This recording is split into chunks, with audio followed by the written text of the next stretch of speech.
Welcome back students.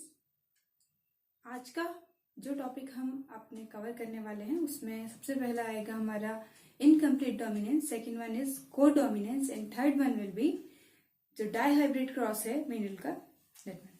सो start करते हैं हम अपने इनकम्प्लीट डोमिनेंस से। सबसे पहली बात हमें यह समझनी होगी कि इनकम्प्लीट डोमिनेंस का मीनिंग क्या है। इनकम्प्लीट डोमिनेंस का मीनिंग होता है कि कोई ऐसी कंडीशन जहां पर के कोई भी एक ट्रेड किसी भी दूसरे ट्रेड के ऊपर अपनी डोमिनेंस नहीं दिखा पाए, लेकिन दोनों के दोनों ट्रेड अपनी अपनी ओर से पूरी ट्राई करते हैं कि डोमिनेटिंग वो रहे, लेकिन रिजल्टेंट ये निकलता है कि दोनों में से एक भी कोई भी अपने को डोमिनेटिंग शो नहीं कर पाता। इसके कारण जो रिजल्ट आता है वो कोई थर्ड ही आ जाता है। तो इनकम्प्लीट डोमिनेंस जो सबसे पहले दिखा था, डिस्कवर हुआ था, वो हुआ था हमारा जो डॉग फ्लावर होता है। एक प्लांट है, एक पौधा होता है, फूल आता है, फ्लावर आता है इसमें। तो इसमें सबसे पहले हमारा इनकम्प्लीट डोमिनेंस शो हुआ था। सो इनकम्प्लीट डोमिनेंस के केस में हुआ ये था कि जब दो प्लांट लिए गए, एक लिया गया था रेड एंड सेकेंड वन में व्हाइट, तो इन दोनों के बीच में जब क्रॉस कराया गया तो ऑब्वियसली बात है, हमने जैसे यहाँ पर हम शो कर रहे हैं, रेड को हमने कैपिटल आर से शो किया है एंड व्हाइट को हमने स्मॉल आर से शो किया है। तो ऑब्वियसली प्रोजेनी जो बनेगी एक कैपिटल आर एक स्मॉल आर वाली बनेगी। बट इस केस में यहाँ पर कैपिटल आर और स्मॉल आर आने पे ना फ्लावर का कलर रेड आया ना ही व्हाइट आया, चारों के चारों फ्लावर जो थे वो पिंक कलर के आए। तो जब ये चारों के चारों पिंक आए, इट मीन्स ये थर्ड रिजल्ट दे दिया इन्होंने, ना रेड आया ना व्हाइट आया, थर्ड कलर आ गया। और जब इसकी F2 जनरेशन में देखा गया तो F2 जनरेशन में जो इनके पैटर्नल प्लांट्स थे, मीन्स जो रेड और व्हाइट थे, वो दोनों भी शो हुए, प्लस साथ में जो इनके हेट्रोजाइगस वाले प्लांट हो रहे थे, हेट्रोजाइगस इनका जीनोम था, उसमें वो दोनों कलर अभी भी पिंक आए। तो इसके बेस पे ये रिजल्ट निकाला गया कि कई बार कुछ ट्रेड ऐसे भी हो सकते हैं जहां पर कि कोई भी एक ट्रेड किसी भी दूसरे ट्रेड के ऊपर डोमिनेटिंग ना हो, क्योंकि दोनों के दोनों ट्रेड इक्वली अपनी अपनी ओर से अपना इफेक्ट दिखाएं। लेकिन जब बात आए रिजल्ट दिखाने की तो उनमें से कोई भी एक अपनी कंप्लीट डोमिनेंस ना दिखा सके, जबकि उनकी जगह क्या हो रहा है, दोनों अपनी इनकम्प्लीट डोमिनेंस दिखा रहे हैं, शो दोनों कर रहे हैं, बट रिजल्ट थर्ड कलर का आ जा रहा है। तो ये हो गया आपका इनकम्प्लीट डोमिनेंस। अब फोर्थ वन आता है आपका को डोमिनेंस। को डोमिनेंस से रिलेटेड है, अगर आप लोगों को याद हो 11th में जब हमने ब्लड वाला चैप्टर पढ़ा था, ब्लड ग्रुप डिटर्मिनेशन जब हमने पढ़ा था, उसमें भी मैंने ये बात करी थी। अब इसी चीज को यहाँ पर हम को डोमिनेंस के फेम में बता रहे हैं। तो को डोमिनेंस क्या है? अच्छा, हिंदी वालों के लिए इसके नाम बता दो। अब इनकम्प्लीट डोमिनेंस को कहते हैं अपूर्ण प्रभाविता,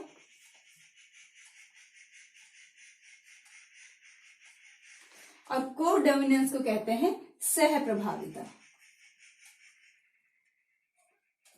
ओके, अपूर्ण प्रभाविता और सह प्रभाविता। सो अपूर्ण प्रभाविता आप लोग समझ गए होंगे, क्या हुआ, लाल रंग का और सफेद रंग का फ्लावर और ये वाला तेरा। अब आया हमारा को डोमिनेंस यानी कि सह प्रभाविता। ये जो सबसे पहले डिस्कवर हुआ था, ये डिस्कवर हुआ था ब्लड ग्रुप में। जब मैंने आपको 11th में भी ब्लड ग्रुप पढ़ाया था, उसमें मैंने आपसे कहा था कि बेसिकली केवल 3 टाइप के ब्लड ग्रुप थे, ए, बी और ओ। ए बी जो है वो आपका बना हुआ है ए और बी के मिलने से। सो उसी को यहाँ पर एक्सप्लेन करना है कि ए बी बना है तो वो कैसे बना है। सो को डोमिनेंस का जो अगर मैं कहूँ कि बेसिक थ्योरी क्या है, तो को डोमिनेंस की बेसिक थ्योरी ये कहती है कि ये एक ऐसी कंडीशन है जहां पर कि अगेन जो दो ट्रेट हैं, जो दो गुण हैं, वो जब एक साथ कहीं पर क्रॉस किया जा रहा है, उनका जो रिजल्टेंट निकलता है, दोनों इक्वली आप कहेंगे कि वो बिल्कुल बराबर की स्ट्रेंथ के डोमिनेटिंग कैरेक्टर हैं। और जब उनका जो रिजल्ट निकलता है उसमें एक दूसरे को ना ही ये एक दूसरे को रेसेसिव बना पाते हैं, ना ही ये कोई थर्ड कैरेक्टर शो करते हैं। मींस जैसे हमने इनकम्प्लीट डोमिनेंस में पढ़ा कि व्हाइट और रेड को अगर आप कलर में भी मिलाएं तो पिंक कलर ही बनता है। लेकिन यहाँ पर क्या हुआ, को डोमिनेंस के केस में यहाँ पर दोनों के दोनों अपनी एग्जिस्टेंस एक साथ शो करने लग जाते हैं। जैसे कि आपको ए बी ब्लड ग्रुप में हो रहा है, राइट। अब ए बी ब्लड ग्रुप का क्या है, देखिए, जब मैंने कहा कि ब्लड ग्रुप वैसे ओरिजिनली देखा जाए तो केवल 3 है, ए बी ओ। इसमें क्या होता है कि जो ए बी या ओ ब्लड ग्रुप हैं, इनके लिए बेसिक ये रहता है कि जो आरबीसी होती हैं, उन आरबीसी की लेयर के ऊपर से होके जाने वाली एक शुगर के बेस पे हम डिसाइड करते हैं कि ब्लड ग्रुप कौन सा बनेगा।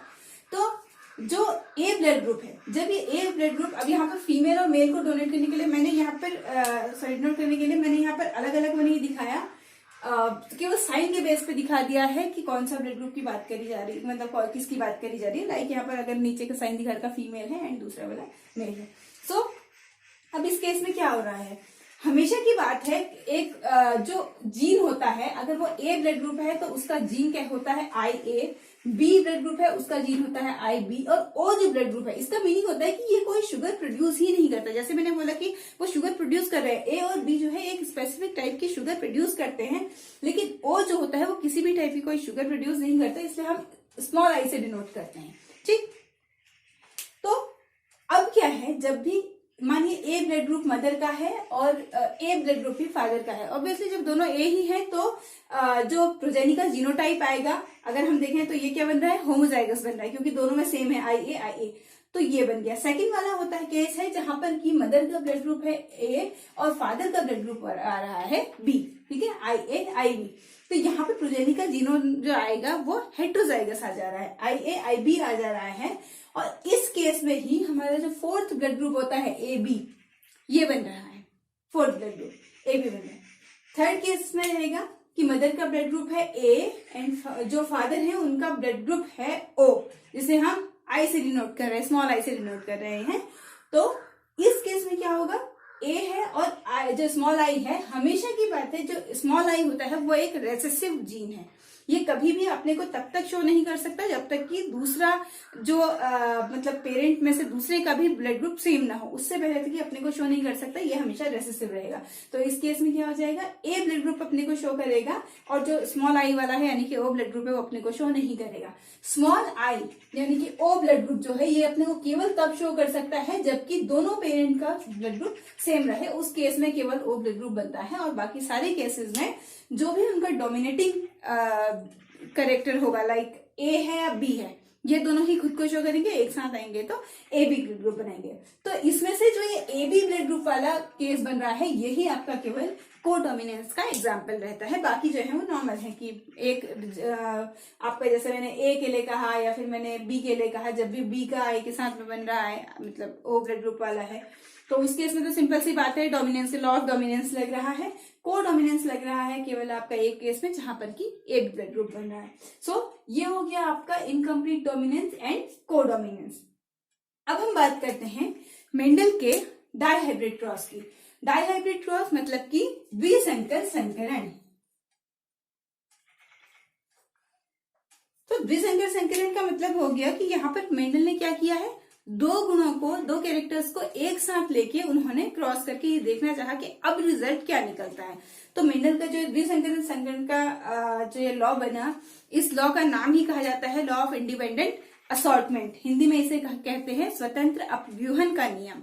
ठीक है, इसमें इसके थ्रू उन्होंने क्या प्रूफ किया था, उन्होंने ये प्रूफ किया था कि भले ही हम दो दो कैरेक्टर्स को एक साथ लें, उसके बाद उनका क्रॉस हो, F1 जनरेशन में केवल जो है डोमिनेटिंग कैरेक्टर खुद को शो करे, दोनों जो हमने दो क्वालिटीज ली हैं उनमें से दोनों का केवल डोमिनेटिंग कैरेक्टर खुद को शो करे, लेकिन F2 जनरेशन में हर हाल में हर कैरेक्टर चाहे वो कोई भी हो वो अपने को इंडिपेंडेंटली शो कर रहा होता है, हर कोई अपने को अलग अलग शो कर रहा होता है, राइट।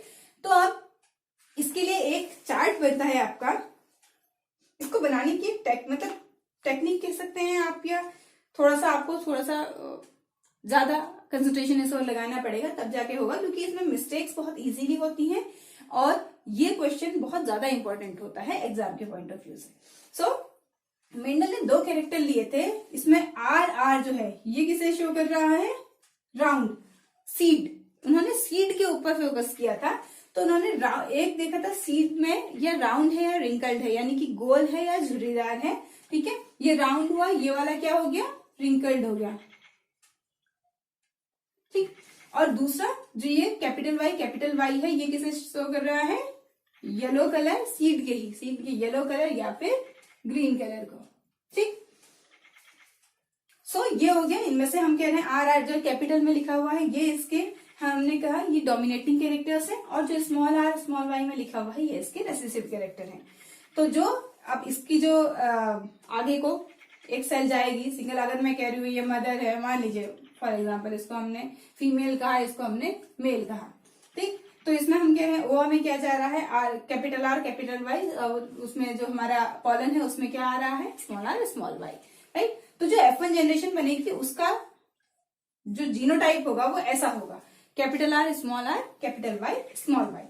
अब जो ये कैपिटल आर कैपिटल वाई है, इससे हमारी 4 पॉसिबिलिटीज हैं, यानी कि 4 टाइप है। क्योंकि अब देखिए इससे भी आगे को जब हम F2 जनरेशन में हम इसी प्लांट को ले जा रहे हैं ना, इस जीनोम वाले प्लांट को हम ले गए हैं, तो इसमें हमारे पास 4 पॉसिबिलिटी बन सकती है। वो क्या 4 पॉसिबिलिटी होंगी, कैसे बनाई जाती है, देखिए पहले आप केवल एक कैरेक्टर को पकड़िए, ठीक है। जैसे कि मैंने पकड़ा कैपिटल आर को, सिंपल सी बात है, कैपिटल आर के साथ स्मॉल आर का कोई वो नहीं बन सकता, कॉम्बिनेशन नहीं बन सकता, इसलिए आप इसे छिपा देंगे। कैपिटल आर का पहला कॉम्बिनेशन बन सकता है कैपिटल वाई के साथ में, मैंने लिख दिया यहाँ पर। दूसरा कैपिटल आर का स्मॉल वाई के साथ में बनेगा, राइट, इसको भी लिख दिया यहाँ पर। इसके बाद अब मैंने कैपिटल आर की कंप्लीट कर लिए हैं, अब कैपिटल आर छिप गया। अब स्मॉल आर का 2 कॉम्बिनेशन बन सकते हैं, स्मॉल आर का कैपिटल वाई के साथ में दिस वन, और स्मॉल आर का स्मॉल वाई के साथ में दिस वन, ठीक है। अब इसको लिखने का तरीका क्या होता है, क्योंकि आपको पुनेट स्क्वायर में ही इसको भी शो करना होता है। इसको लिखने का तरीका यह है कि आपने जिस सीक्वेंस में यहाँ पर इसे लिख दिया है, सेम सीक्वेंस में आप इस साइड भी इसको लिखेंगे, राइट। जैसे यहाँ पर हमने लिख दिया कैपिटल आर कैपिटल वाई, जो मैंने पहला बनाया था, दूसरा capital R small R capital Y और स्मॉल वाई। सेम वे में इस साइड भी हमने इन्हें सेम कॉपी करा, first number, second number, third number, fourth number. इसके बाद अब कुछ नहीं करना है, केवल इन सबको ऐड करते हुए जाना है। मीन्स जो भी यहाँ पर लिखा है, जो भी यहाँ पर लिखा है, लेकिन लिखने का तरीका ये होता है कि अगर आप यहाँ का कैपिटल आर लिख रहे हैं तो इधर का भी कैपिटल आर उसके साथ में ऐड करेंगे। ये कैपिटल आर ऐड किया इस कैपिटल आर के साथ में, ये कैपिटल वाई किया इस कैपिटल वाई के साथ में, ऐसे ही। और जब आप इसको पकड़ रहे हैं, इसका मतलब है इस पूरी रो में इसका सबके साथ में कॉम्बिनेशन दिखाया जा रहा है, इस कैपिटल आर वाई का इस कैपिटल आर वाई के साथ। उसके बाद सेकंड में जाएंगे, इसका इस वाले के साथ में, थर्ड में जाएंगे, इसका इस वाले के साथ में, फोर्थ में जाएंगे, इसका इस वाले के साथ, राइट। ऐसे ही सेकंड वाला चलेगा। तो केवल ऐसी रो जो जा रही है आपकी, उसमें आपने केवल एक चीज देखनी है कि यहाँ पर क्या है, ये जो है इसी को आपने इसके साथ में ऐड करते जाना। सॉरी, कॉलम की बात हो रही है, रो तो ये रहा, कॉलम में हम बात कर रहे हैं। तो इसमें देखेंगे कि कॉलम में किसका किसके साथ में जा रहा है, ये कॉलम इसके साथ में आए, ये सेकंड कॉलम है तो सेकंड वाला, ये फर्स्ट हो गया, ये सेकंड हो गया, ये थर्ड हो गया, ये फोर्थ हो गया। तो फर्स्ट वाले का ये फर्स्ट कॉलम में केवल इस वाले का इन सबके साथ कॉम्बिनेशन, सेकंड वाले में इसका इन सबके साथ, थर्ड वाला फोर्थ वाला, राइट। अब एग्जाम में कई बार क्या होता है, आप लोग इसका जीनोटाइप तो रट लेते हैं, 9331 किसी से भी पूछूंगी, आई थिंक आप में से अधिकतर को याद होगा। लेकिन वो 9331 अगर आपको एग्जाम में ये क्वेश्चन आता है तो आपको उसे शो करके दिखाना होता है कि वो 9331 आपको कहां पर नजर आ रहा है, अदरवाइज आपको क्वेश्चन सही नहीं माना जाता। सो इसको अब जब आप ये पूरा बना लें, उसके बाद आप ये देखें कि इनमें से हमने जो कैपिटल में लिखे थे, इट मीन्स कि वो क्या थे, डोमिनेटिंग कैरेक्टर। तो उस डोमिनेटिंग कैरेक्टर के बेस पे आप इनका शेप बना लेंगे। मेरे पास केवल ब्लैक कलर का ही यहाँ पर मार्कर था, इसलिए मैंने ब्लैक कलर से ही बनाया है। शो करने का तरीका देख लीजिए। जब हमने कहा राउंड और येलो आ रहा है, तो मैंने कुछ नहीं करा, राउंड करा है और इसके अंदर कुछ कलर या कुछ साइन नहीं छोड़ा है। जहां पर राउंड के साथ में ग्रीन आ रहा है, यानी कि देखिए जहां से जैसे यहाँ पर आया स्मॉल वाई आ गया, इट मीन्स क्या है, ये ग्रीन कलर है, ठीक है। तो उस केस में मैंने क्या कर दिया, एक ब्लैक से अंदर एक मार्क सा कर दिया है। जहां पर भी ब्लैक से मार्क है, इट मीन्स वो क्या हो रहा है, वो सब में क्या है, ग्रीन कलर शो हो रहा है।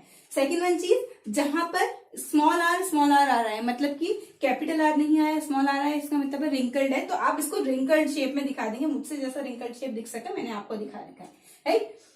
ये रिंकल्ड शेप है। अब इसके बाद क्या होता है, आपके लिए तो इसको काउंट करना इजी है, मोर ओवर अगर एग्जामिनर आपकी कॉपी चेक करता है, उसके लिए इसको चेक करना और इस पे आपको अच्छे मार्क्स देना, दोनों चीज बहुत इजी हो जाता है। केवल ये देख के वो बता सकता है कि स्टूडेंट को ये पता है या नहीं है। रटना और समझने में यही डिफरेंस होता है, ठीक है।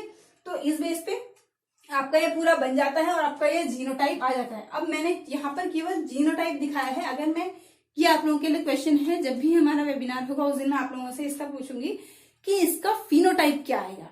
आपको बताना है इसका, मैंने जीनोटाइप लिखा है, आपको फिनोटाइप बताना है। मैंने डेफिनेशन पहले वाले लेक्चर में बता रखी है, आंसर आपको देना होगा जब भी हमारा वेबिनार होगा, मोस्ट प्रोबेबली 2-3 दिन के अंदर में हो जाएगा, राइट। तो आपको फिनोटाइप बताना होगा। ये हो गया आपका मेंडल्स थर्ड लॉ। आप जब तक इसकी खुद से प्रैक्टिस नहीं करेंगे, आपको एक बार में नहीं आ सकता। इसको प्रैक्टिस बहुत करनी पड़ती है, तब जाके ही आप इसे समझ पाएंगे और इसको कर पाएंगे, ठीक है। ओके, तो अब मेंडल्स के लॉ के बाद में हम नेक्स्ट जो चीज़ इसमें देखने जा रहे हैं, पहली बात तो एक ये है कि मेंडल ने जब अपने लॉज को बताया था, पब्लिश कराया था, लेकिन ये वो टाइम था जबकि ना ही न्यूज़पेपर्स, ना ही रिसर्च पेपर्स और ना ही कोई और मोड ऑफ कम्युनिकेशन इतना ज़्यादा, इतना बड़े लेवल पे था कि उनके इस काम को पूरी दुनिया के बारे को पता चल पाता। सो बहुत सालों तक, इवन 1900 आने तक भी ये काम सारा का सारा जो था वो सब छिपा रहा। बट उसके बाद में जाके जब कुछ साइंटिस्ट को इन मेंडल की रिसर्चेस के बारे में पता चला, तो उन्होंने इन चीज़ों को फिर से अब रीडिस्कवर करना शुरू किया। मीन्स पहले वो चीज़ें हो चुकी हैं, लेकिन उसके बाद उन्होंने अपने लेवल पे, क्योंकि मेंडल ने जिन टर्म्स को यूज़ किया था वो टर्म्स 1900 आते आते वो टर्म्स पुराने हो चुके थे। मीन्स उन टर्म्स को कोई नहीं समझ पा रहा था। तो उसके बाद में सटन एक साइंटिस्ट थे, उन्होंने इन सारी चीज़ों को, जो भी मेंडल की सारी थ्योरीज थी, इन सारी थ्योरीज को उन्होंने अगेन अपने लेवल पे स्टार्ट किया, उनको सर्च किया, दोबारा से उन टर्म्स को समझा। तो इसीलिए जो मेंडल की थ्योरी है, इसको अगर हम कहते हैं क्रोमोसोमल थ्योरी ऑफ इनहेरिटेंस किसने डिस्कवर करी थी, तो उसमें नाम आता है आपका सटन का। ठीक है, तो ये एक वन लाइनर आंसर में कभी कहीं पर ये क्वेश्चन आ सकता है। ओके, अब हम जाते हैं अपने नेक्स्ट टॉपिक की ओर को, वो है सेक्स डिटर्मिनेशन। देखिए, ह्यूमन में सेक्स डिटर्मिनेशन और कुछ और स्पेसिफिकली जैसे एक हनी बी में सेक्स डिटर्मिनेशन, ये दो आपके उसमें बहुत दिए गए हैं और ये इंपॉर्टेंट टॉपिक भी हैं। तो इसमें से ह्यूमन में सेक्स डिटर्मिनेशन आई थिंक आप में से अधिकतर को आना तो चाहिए, क्योंकि ये 10th में पढ़ाया गया है, बट स्टिल एक बार के लिए वही रिकॉल कर देते हैं मेमोरी को। तो ह्यूमन में सेक्स डिटर्मिनेशन, इसके लिए कुछ चीज़ें, कुछ टॉपिक्स, कुछ बातें हैं जो कि थोड़ा सा आप लोगों के लिए आपको पता होनी चाहिए। तो उसमें सबसे पहली चीज़ क्या है, देखिए, फीमेल के बारे में हमेशा कहा जाता है कि वो क्या होती हैं, वो उनमें जो उनके गैमीट्स होते हैं वो होमोजाइगस होते हैं, मतलब उनके दोनों गैमीट, जो दोनों उनके क्रोमोसोम होते हैं वो सेम होते हैं, जबकि जो मेल होता है वो हेट्रोजाइगस होता है। ठीक है, तो ह्यूमन में और जो ड्रोसोफिला एक फ्लाई होती है, एक मक्खी होती है, उन सभी में यही वाला सिस्टम चलता है कि इसमें फीमेल जो होती है वो आपकी होमोजाइगस होती है और मेल जो होता है वो हेट्रोजाइगस होता है। तो इस केस में यहाँ जहां पर, क्योंकि मेल हेट्रोजाइगस है और मेल का जो ये दूसरा क्रोमोसोम है, वाई क्रोमोसोम जो है, यही एक्चुअली मतलब एक मेल ही है जो कि जो नई प्रोजनी आएगी उसका सेक्स डिटरमाइन करता है। तो इसी रीजन से यहाँ पर जो इस वाले टाइप के इवेंट्स होते हैं जहाँ पर कि मेल के पास में हेट्रोजाइगस क्रोमोसोम होते हैं, तो इसको कहा जाता है मेल हेट्रोगेमिटी। क्या कहा जाता है? मेल हेट्रोगेमिटी।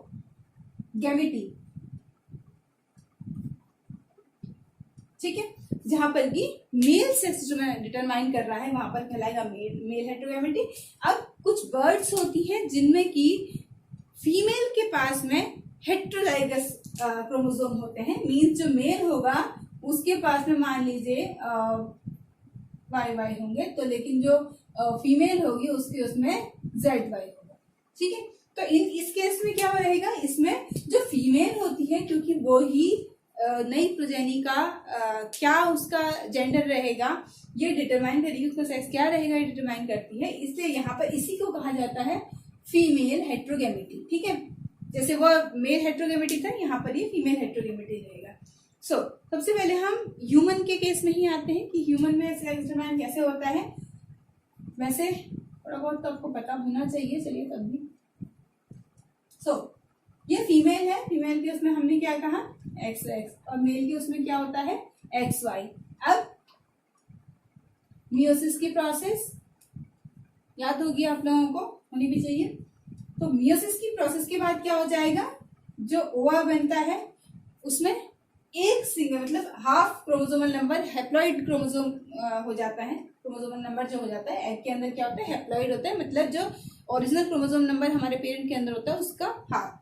तो ये हाफ ये जो होगा ओवा में हो जाएगा, और ऐसा ही यहाँ पर X या फिर Y, ये इनमें से कोई एक जो होगा वो स्पर्म में हो जाएगा। ठीक है, ये हो गया। अब इनका जब फ्यूजन होगा तो फ्यूजन में क्या हो सकता है, या तो X बन सकता है या X Y बन सकता है। अगर इसके साथ में फ्यूजन हुआ तो Y बन जाएगा, इसके साथ में फ्यूजन हुआ तो XX बन जाएगा। XX बन गया तो ये गर्ल हो गई, ये हो गया तो बॉय।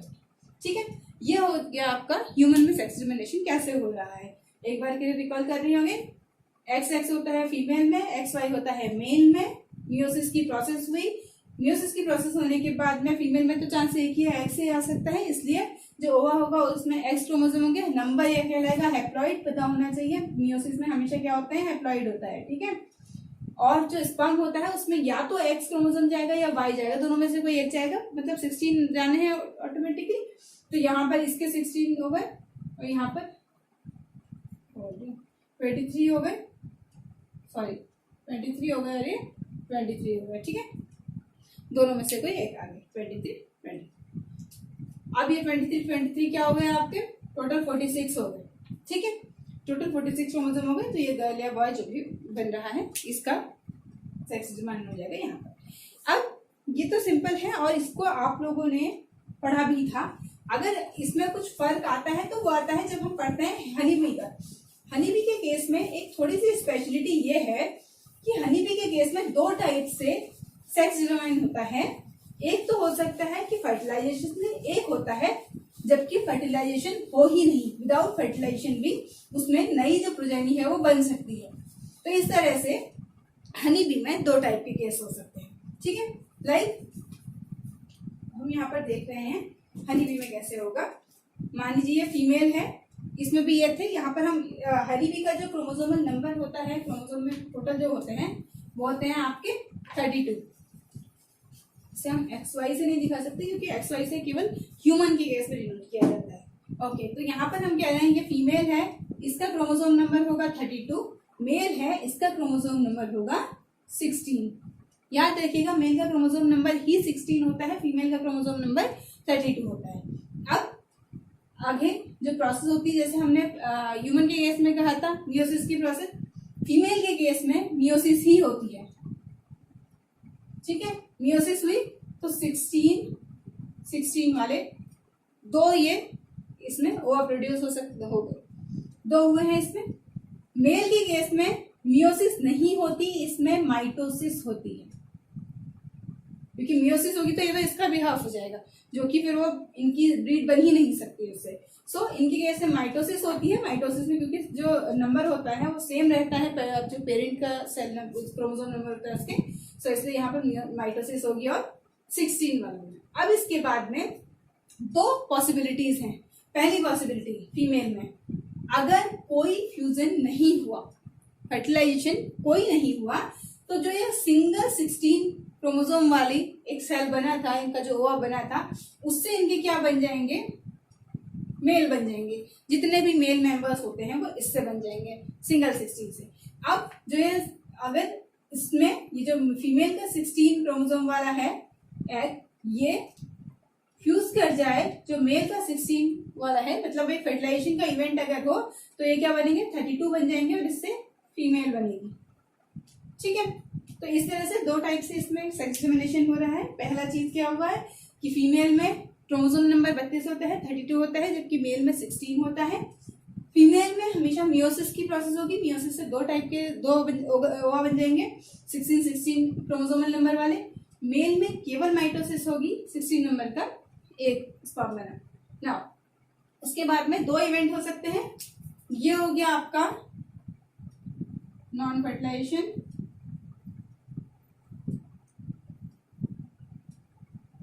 ये हो गया आपका फर्टिलाइजेशन। ठीक, तो फर्टिलाइजेशन से हुआ तो फीमेल बनेगी, जिसे हम कॉमन लैंग्वेज में रानी मक्खी कहते हैं। वो रानी मक्खी इससे बनती है, फ्यूज होके जो बना होता है उसी से बनती है।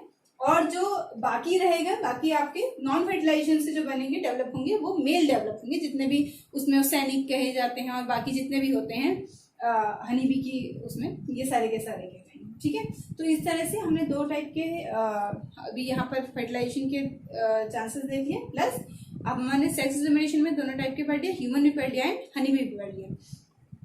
ठीक है, तो आज के लिए आप लोगों का कोर्स इतना ही रहा।